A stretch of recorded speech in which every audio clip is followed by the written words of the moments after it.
Namaku Dedi. Pengalamanku ini terjadi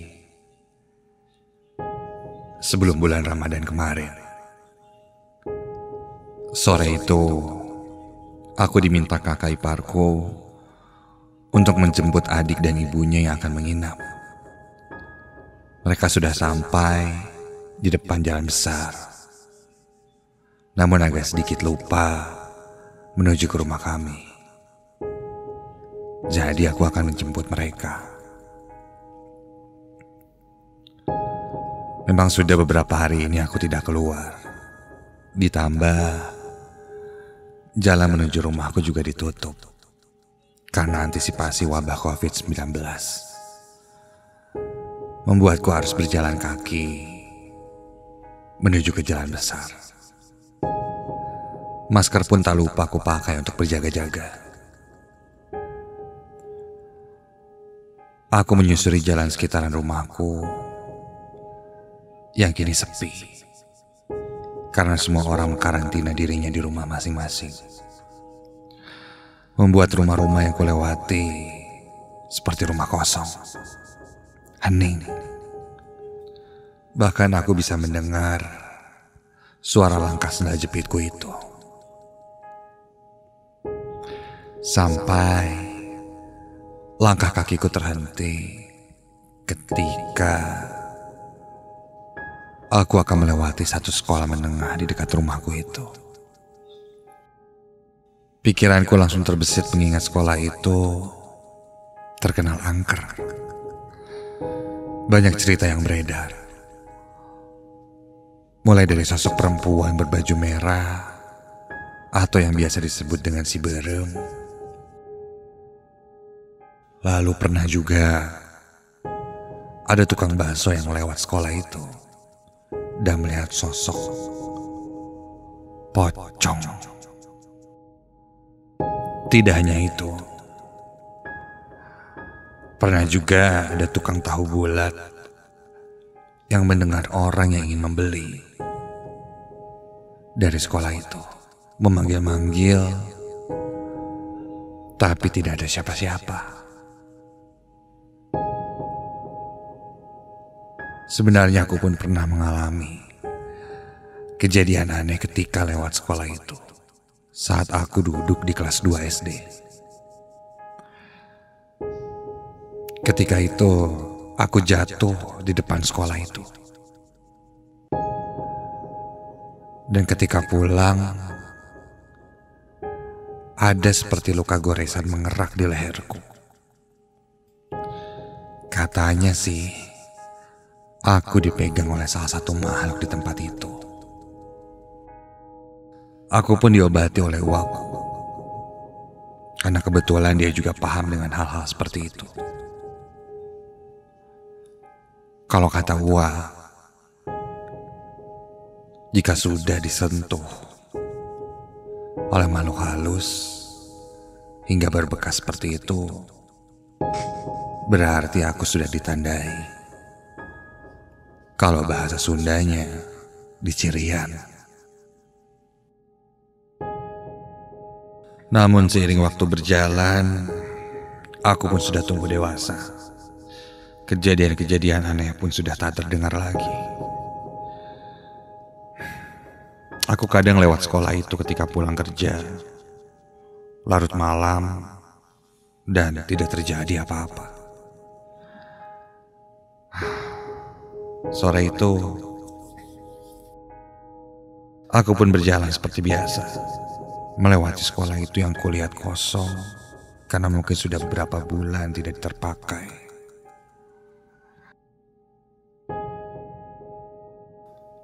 Aku perhatikan kaca demi kaca yang ada di setiap lantai.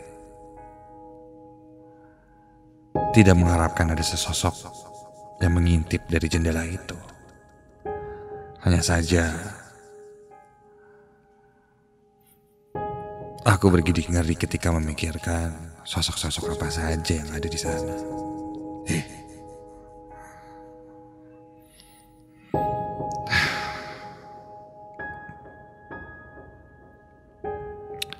Hingga tiba-tiba Angin terasa berhembus sangat kencang.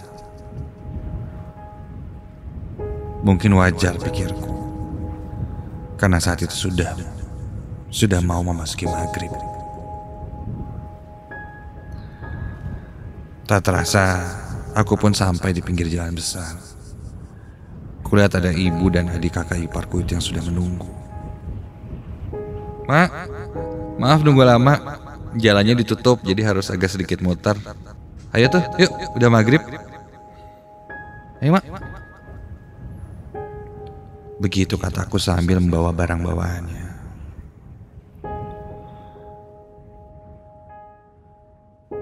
Pulangnya kami masih melewati sekolah itu. Tidak terjadi apa-apa. Sepertinya memang mitos-mitos yang ada di sekolah itu sudah tidak ada. Singkatnya, kami pun sampai di rumah.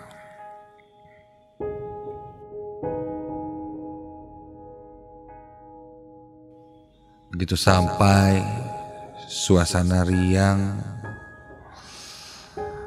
menyelimuti keluarga kami. Sangat hangat. Kami makan bersama sambil munggahan sebelum menuju puasa.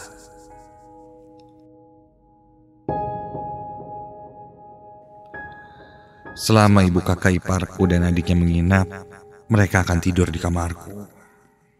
Karena kamarku lumayan bersih. Sedang aku dipaksa untuk tidur di kamar atas yang memang jarang sekali dipakai. Harusnya sih kamar tamu, tapi karena jarang ada yang menginap, jadi sering dipakai menyimpan barang-barangku.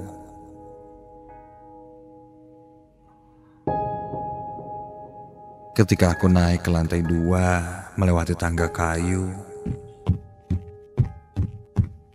dan ketika aku buka pintu kamar di lantai 2 itu, kamar ini terlihat sangat berantakan. Bahkan terlihat seperti gudang, pikirku.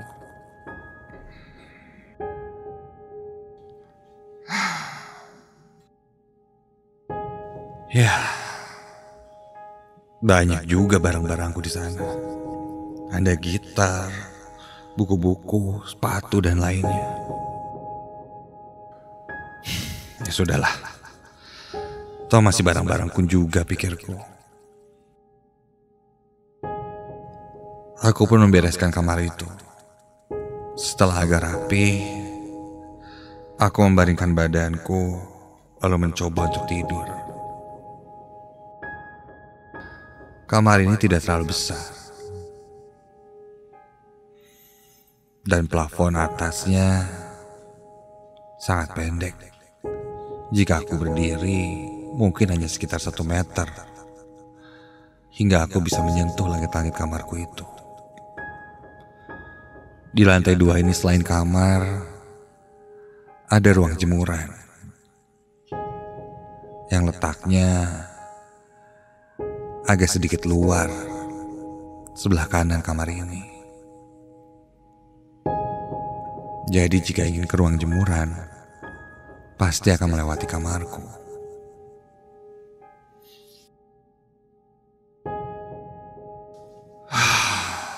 Aku coba menutup mataku, hingga akhirnya aku pun terlelap.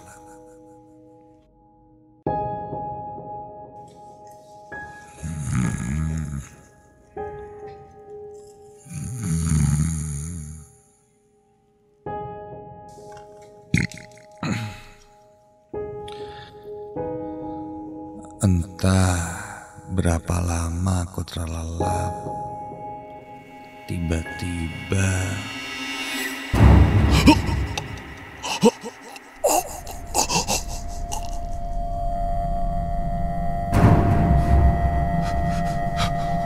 tiba-tiba aku merasa tubuhku ini terasa sangat berat. Nafasku pun terasa sesak.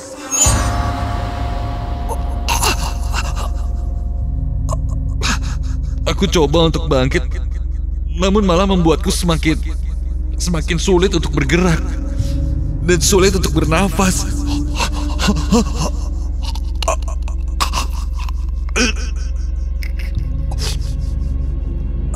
Aku coba membuka mataku pun tak bisa. Berteriak pun seakan-akan suaraku tak bisa keluar. Aku terus gerakan badanku dan meronta-ronta sambil terus mencoba membuka mataku, seraya berdoa di dalam hati agar aku bisa lepas dari hal yang aku tidak tahu ini. Dan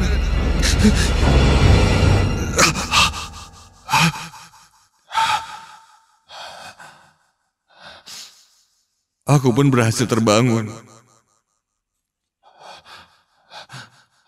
Aku bisa membuka mataku. Refleks aku melihat ke sekitar kamarku dan semua nampak normal.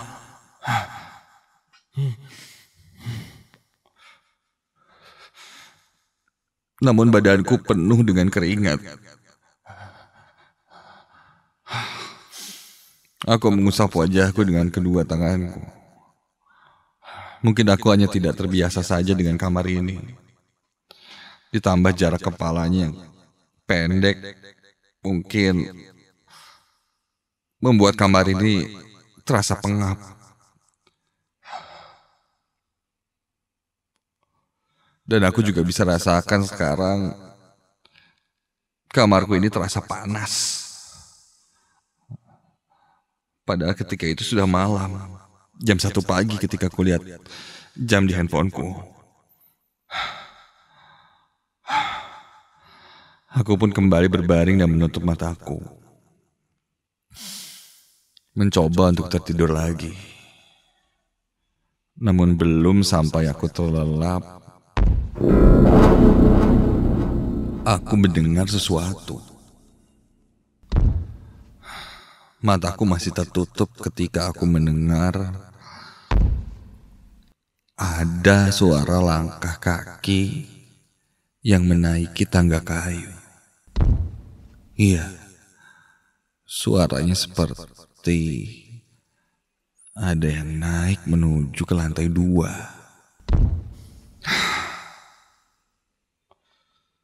Aku pun berpikir itu adalah kakakku yang mau mengambil sesuatu di ruang jemuran. Tapi masa sih jam segini?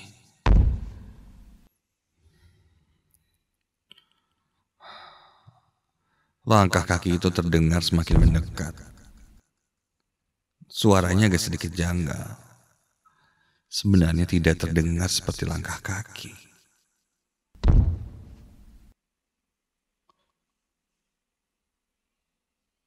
Sampai suaranya itu berhenti di dekat kamarku. Kok kesini sih?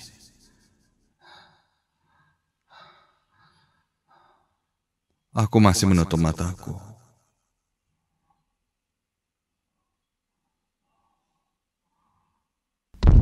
Dan suara itu semakin lama semakin mendekat ke kamarku.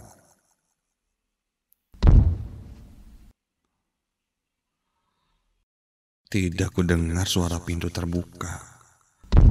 Namun suara langkahnya jelas sudah berada di dalam kamarku.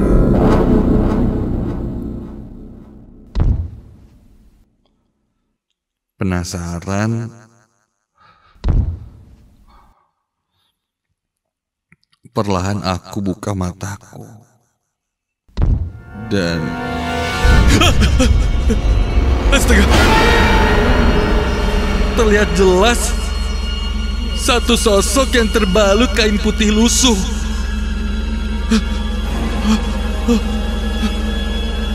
Berdiri membelakangiku. Aku mulai panik, namun badanku tak bisa kugerakkan.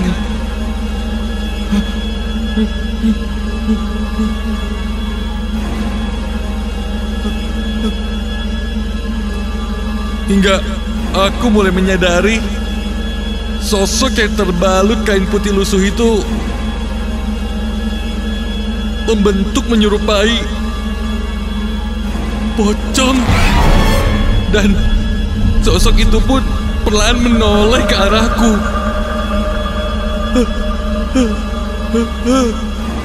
Wajahnya tidak terlihat jelas karena tertutup kain kafan itu.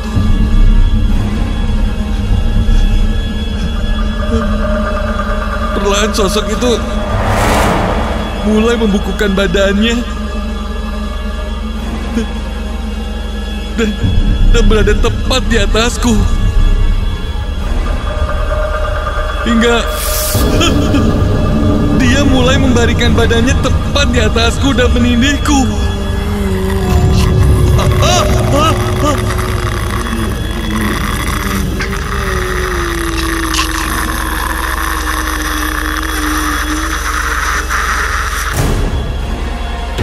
Aku mulai terasa sesak. Sosok pocong menindihku tepat di atasku. Kini mulai terlihat dari sela-sela kain kafan yang menutupi wajahnya sebuah mata yang melotot ke arahku. Dengan kulit wajah yang hitam seperti terbakar. Dan mulai menyeruak bau yang sangat menyengat, bau busuk. Aku mulai tak bisa mengontrol nafasku. Aku coba terus beristighfar dalam hati. Namun makin lama terasa semakin berat sampai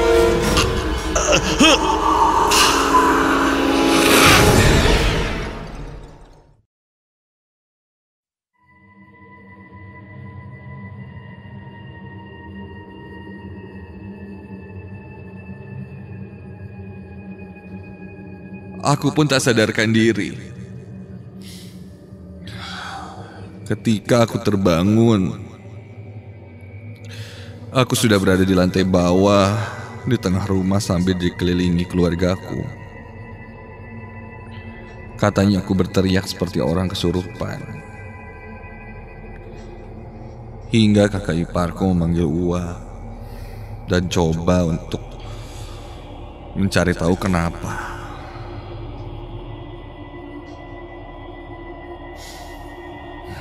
Ua coba memberikan air yang sudah diberi doa. Dan setelah tenang, belum sempat aku cerita, Ua berkata padaku, aku diikuti sosok pocong yang ada di sekolah. Sosok itu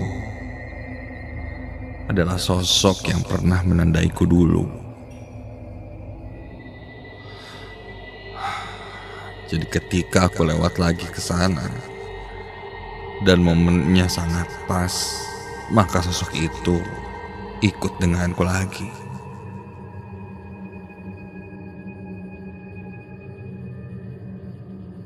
Namun Ua sudah mengurusnya untukku.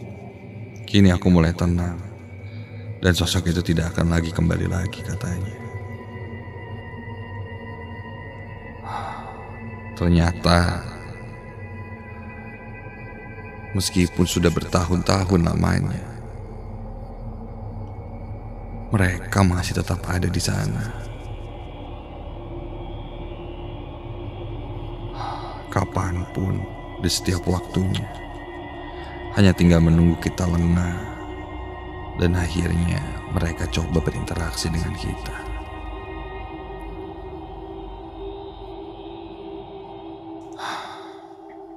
Sebuah bukti bahwa mereka itu memang ada.